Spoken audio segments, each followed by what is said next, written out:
దేవునికి స్తోత్రము. అనుదిన దేవుని వాక్య ధ్యానమునకై ఈరోజు 2025 సంవత్సరము నవంబర్ నెల 14వ తారీఖు. ఈరోజు ధ్యాన వాక్యము పరిశుద్ధ గ్రంథము నుండి అపొస్తలుడైన పౌలు గారు గలతీయులకు రాసిన పత్రిక 3వ అధ్యాయము 9వ వచనాన్ని మనం ధ్యానించుకుందాము. ప్రియ దేవుని బిడ్డలారా, నేటి ధ్యాన వాక్య సందర్భముగా ప్రశస్త నామమైనటువంటి యేసుక్రీస్తు ప్రభువు వారి నామములో మీకు శుభములు దీవెనలు కలుగునుగాక. ధ్యాన వాక్యాన్ని చదువుకుందాము. గలతీయులకు 3వ అధ్యాయము 9వ వచనము. విశ్వాస సంబంధులే విశ్వాసము గల అబ్రహాముతో కూడా ఆశీర్వదింపబడుదురు. ప్రియ దేవుని బిడ్డలారా, ఈరోజు ధ్యాన వాక్యము దేవుని ఆశీర్వాదములు పొందుట గురించి మనము ధ్యానించుకుంటున్నాము. చక్కటి వాక్యము. ఎలాగా? విశ్వాస సంబంధులే విశ్వాసము గల అబ్రహాముతో కూడా ఆశీర్వదింపబడుదురు. అది విశ్వాసము గల అబ్రహాము గురించి మనకు తెలుసు కదా. ఆయన విశ్వాసములకు తండ్రి.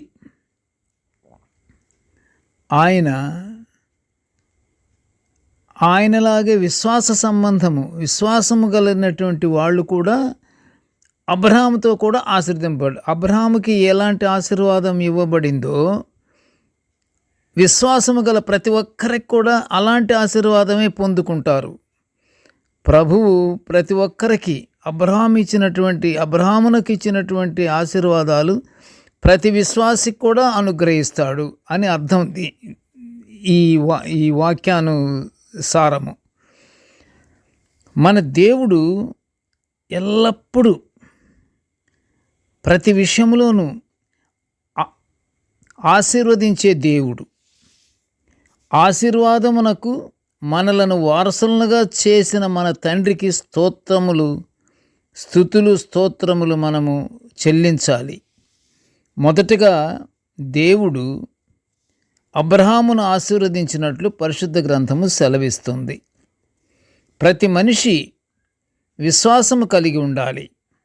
విశ్వాసం లేనిదే అతను రక్షణ పొందటం అనేది కష్టం. విశ్వాసం ఉండాలి, ప్రతి దానిలోని విశ్వాసం ఉండాలి. దేవుని మీద పూర్తి విశ్వాసము కలిగి ఉండాలి. అలాంటి విశ్వాసము లేకుండా రక్షణ మాత్రము అనుగ్రహించబడదు, ఆశీర్వాదము పొందలేడు. విశ్వాసము లేని మనిషి ఆశీర్వాదం కూడా పొందలేడు. గనుక విశ్వాసము గలవారు విశ్వాసము గల అబ్రహాముతో కూడా ఆశీర్వదింపబడుదురు అని నేటి ధ్యాన వాక్యము. ప్రియ దేవుని బిడ్డలారా, దేవుని ఆశీర్వాదము పొందగోరు వారు విశ్వాసము, ప్రేమ, క్షమాగుణము ఈ 3 కలిగి ఉండాలి. దేవుని ఆశీర్వాదం పొందాలంటే విశ్వాసం ఉండాలి, ప్రేమ ఉండాలి, క్షమాగుణం ఉండాలి, క్రియ కూడా ఉండాలి.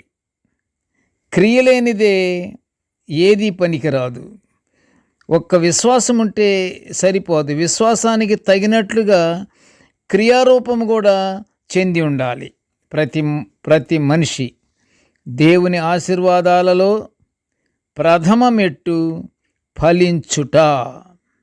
దేవుని ఆశీర్వాదం పొందుకోవాలంటే పొందుకున్న వాళ్ళలో మొట్టమొదటగా ఏమిటంటే ఫలించాలి. ఫలించుట మొట్టమొదటి దేవుని ఆశీర్వాదము. పూర్వము ఇశ్రాయేలు ప్రజలను దేవుడు ఆశీర్వదిస్తే వారు అధికంగా సంతానాభివృద్ధి నొందారు, బహు గొప్పగా ఫలించినట్లు కీర్తనల గ్రంథము 107వ సంకీర్తనం 38లో కీర్తనాకారుని యొక్క కీర్తనను మనము చూస్తున్నాము.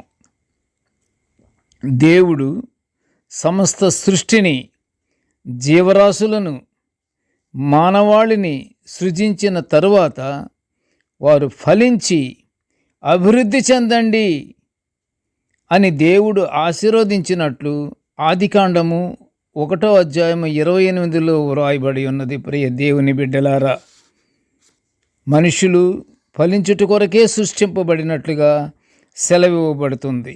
ఇందులో కొందరు వెనకబడి ఉన్న వారి గురించి ఏమి చెప్తాం మనం? అందరూ ఆశీర్వదింపబడాలనే దేవుని ఇష్టము, దేవుని యొక్క ఆశ కూడా. కానీ కొందరు వెనకబడిపోతున్నారు. ఎందుకని వెనకబడిపోతున్న వాళ్ళు ఏంటంటే, అనేక పర్యాయాలు వారి అవిధేయతను బట్టి, వాళ్ళ శరీర బలహీనతలను బట్టి, వాళ్ళల్లో ఉన్న లోపాలను బట్టి వాళ్ళు వెనకబడిపోతున్నారు. ప్రియ దేవుని బిడ్డలారా, ఫలించుట లేని వారిని దేవుడు అనేక పర్యాయాలు హెచ్చరిస్తూనే ఉన్నాడు. చూడండి, పరిశుద్ధ గ్రంథము ఇర్మియా గ్రంథములో 15:7 మనం చూస్తే, నా జనులు, దేవుడు అంటున్నాడు ఇర్మియా గ్రంథము 15:7 ఏమని? నా జనులు వారి మార్గములను విడిచి నా యొద్దకు రారు గనుక వారిని నశింపజేయుచున్నాను అని దేవుడు మాట్లాడుతున్నాడు. ప్రియ దేవుని బిడ్డలారా, మనము జాగ్రత్తగా వాక్యాన్ని వినాలి, అర్థం చేసుకోవాలి. మనం ఎలా జీవించాలో మనకి ముందే తెలియపరుస్తున్నారు దేవుడు. అందుకే మీకా ప్రవక్తతో కూడా చెప్పిన మాట ఏంటి? మీకు తెలియందంటూ ఏమి లేదు, ప్రతిదీ మీకు తెలిపే ఉన్నాను, మీరు తెలుసుకొని ఉన్నారు అంటున్నాడు. అలాగే దేవుడు మాట్లాడుతున్న మాట, వాళ్ళు నా యొద్దకు రారు, వారిని నేను నశింపజేయుచున్నాను అని మాట్లాడిన మాట చాలా భయంకరమైన మాట. ఎందుకంటే తిరగాలి, ప్రతి మానవుడు దేవుని తట్టు తిరగాలి, దేవునికి సన్నిహితుడిగా ఉండాలి, దేవునికి స్నేహితుడిగా ఉండాలి, దేవుడితో సన్మార్గములో నడవాలి. అంటే దేవుడు వారి అపవిత్రతను చూస్తూ కూడా దీర్ఘశాంతమూర్తి అయిన మన దేవుడు వారి కొరకు చేతులు చాపుతూనే ఉన్నాడు. లోకాశలలో పడి దేవుని విస్మరిస్తున్న వారి గురించి దేవుని కరుణ వారిని వెంబడిస్తున్నా దేవుని వైపు చూడలేకపోతున్నారు. ప్రియ దేవుని బిడ్డలారా, అలాగే దేవుడు మనకిచ్చిన సమయంలో కొంత సమయము దేవునికి చేసే ప్రార్థనకు వినియోగించాలి. దేవుని ఆశీర్వాదాలు మనము పొందుకోవాలి.